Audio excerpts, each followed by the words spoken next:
Everybody always says just spray foam it and be done with it. But when insulating a steel building, there's some stuff you really need to consider before it's too late. If you don't do this beforehand, you can quite literally ruin your building. There are a lot of hang-ups and things that I didn't consider, so I hope that by watching this video, I can save you some headache on your own project. Despite having some hurdles with this building, I've been very happy with it.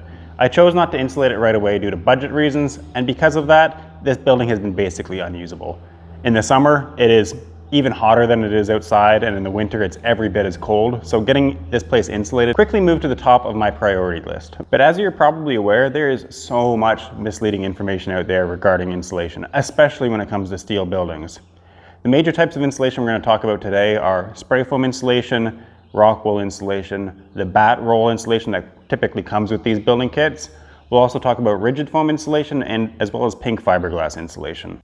A few of these types of insulation sound perfect on paper, but you don't realize the drawbacks they come with until it's too late. If you're too busy checking this car out and you're not really listening to me, most of my videos are about cars, so if you find this video helpful and you want to support the channel, feel free to hit that subscribe button. And if this video is anything like the last one, the comments are going to be a wealth of information, so make sure you read through those, and if you feel like I've missed anything, make sure to leave a comment down below. So the first thing you'll probably be considering is the Batt roll insulation.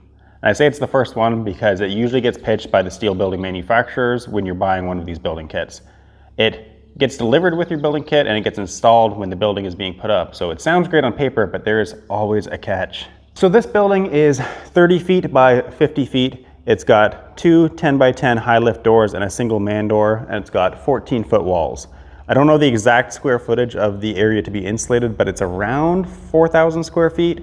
I could probably figure out the exact square footage, but I'm not about to prove my high school teachers right by using the Pythagorean theorem. For Batt roll insulation in a building this size, I was quoted $5,200 plus tax. And this was back in 2024, so I can only assume prices have probably gone up since then.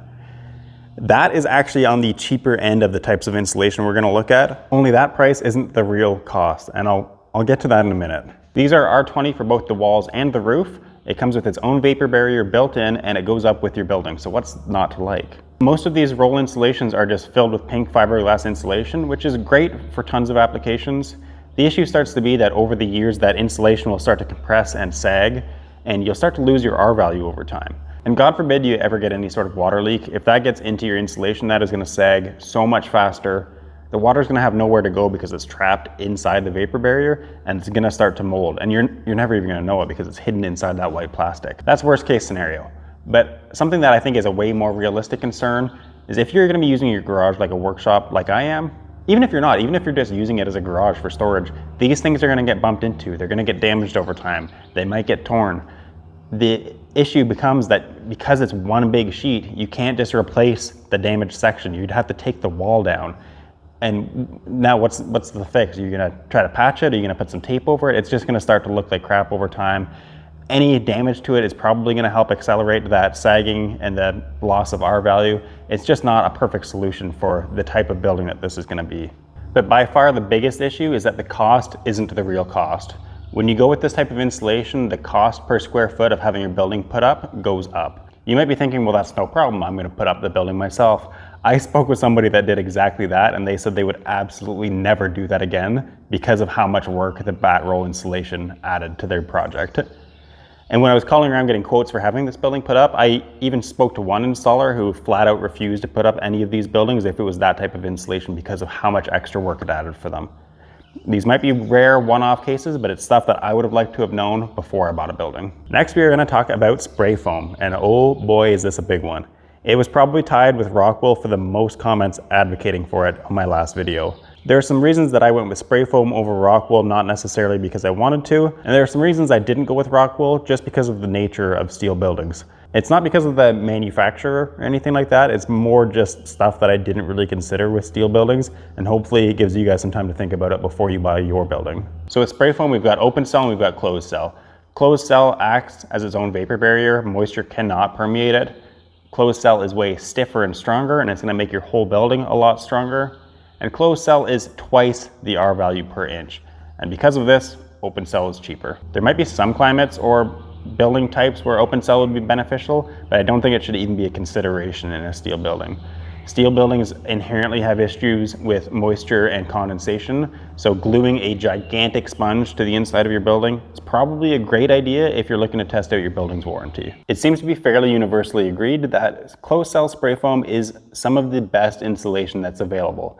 But it doesn't come without its own set of drawbacks, especially in a steel building. Spray foam is fantastic R value per inch, it is waterproof, it adds structure to your building, and it goes up in a day.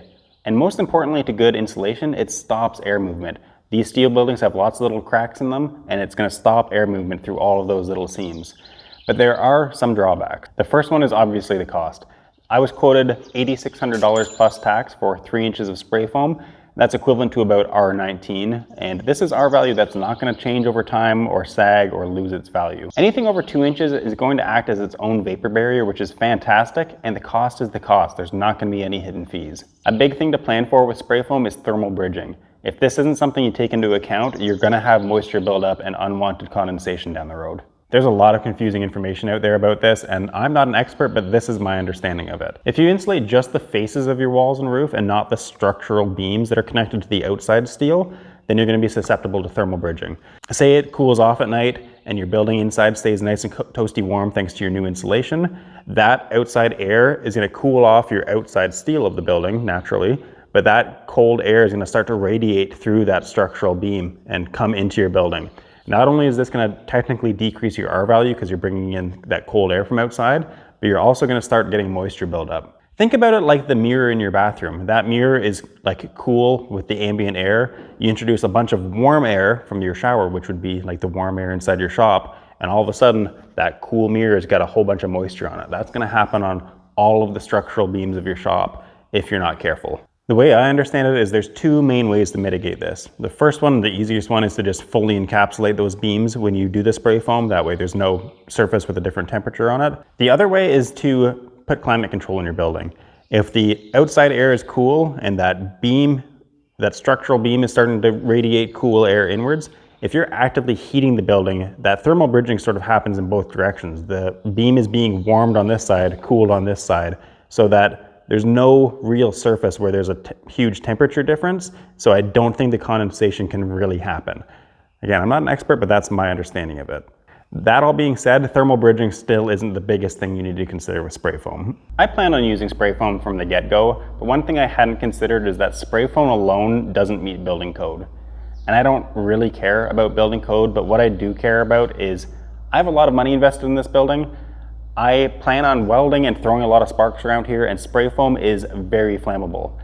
If insurance, God forbid if this building ever caught on fire and insurance looked into it and they saw this wasn't built to code, they would kick me to the curb so fast. So I want to make sure that this building is done right and it's done safe. So with spray foam, that means you need to install some sort of fire barrier.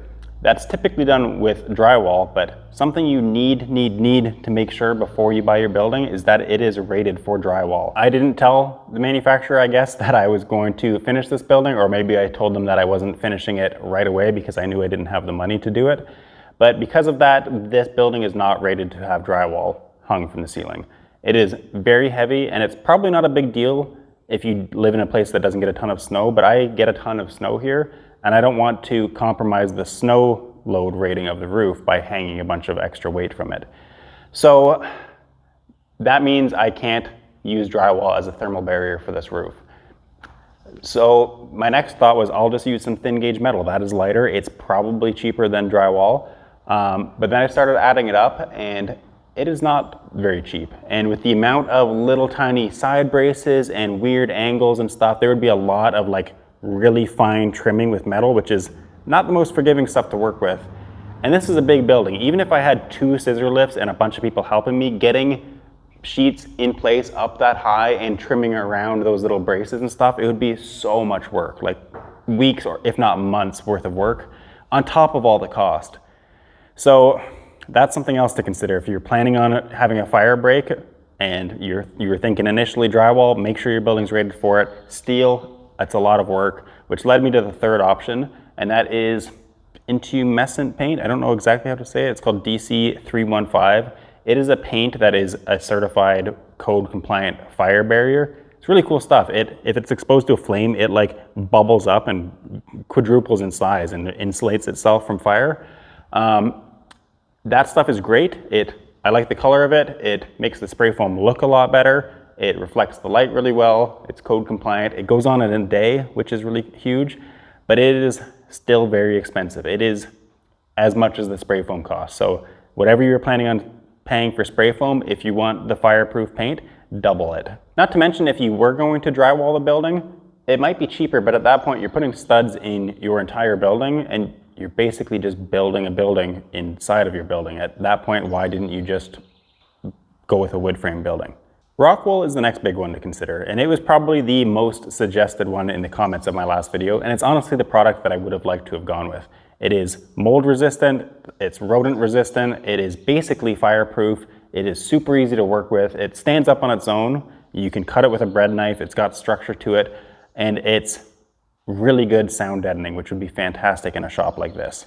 For a building this size with R16 RockWool, it would have been about $8,500 plus tax, and that's not including all the labor of installing it plus the vapor barrier that's going to be required with it.